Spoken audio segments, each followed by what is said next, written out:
तीन।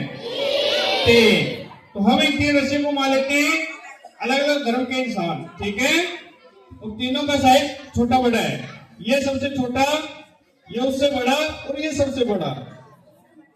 तो ये तीनों अलग अलग धर्म के इंसान होते हैं। ये होता है हिंदू, कौन है ये मुस्लिम और ये ईसाई। इन तीनों का आपस में झगड़ा हो जाता है, और झगड़ा किस बात पे होता है? हिंदू कहता है मेरा धर्म बड़ा है, मुस्लिम कहता है मेरा धर्म बड़ा है, और ईसाई कहता है मेरा धर्म बड़ा है। और झगड़ा होने के बाद ये तीनों एक संत महात्मा के पास जाते हैं ये पूछने के लिए कि गुरुजी आप अभी ये बताइए कि धर्म किसका छोटा बड़ा है।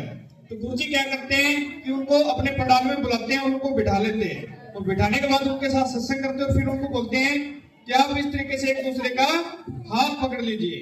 तो जो तीनों इंसान होते हैं वो इस तरीके से एक दूसरे का हाथ पकड़ लेते हैं, और फिर उनको बोलते हैं कि हम आपके साथ सत्संग करेंगे, फिर आपको पता चलेगा। तो जो तीनों इंसान होते हैं वो इस तरीके से एक दूसरे का हाथ पकड़ लेते हैं, और फिर उनको बोलते हैं कि अब आप एक दूसरे का हाथ छोड़ सकते हो, आपकी सत्संग खत्म हो चुकी है। तो जब तीनों इंसान एक दूसरे का हाथ छोड़ते हैं तो तीनों इंसान इन तीनों रस्सी की तरह एक समान नजर आते हैं। जिस तरह ये तीनों रस्सियां एक समान है, इसी तरह धर्म भी किसी का छोटा बड़ा नहीं होता, सबका धर्म इन तीनों रस्सी की तरह एक समान होता है। इसलिए कहते हैं हिंदू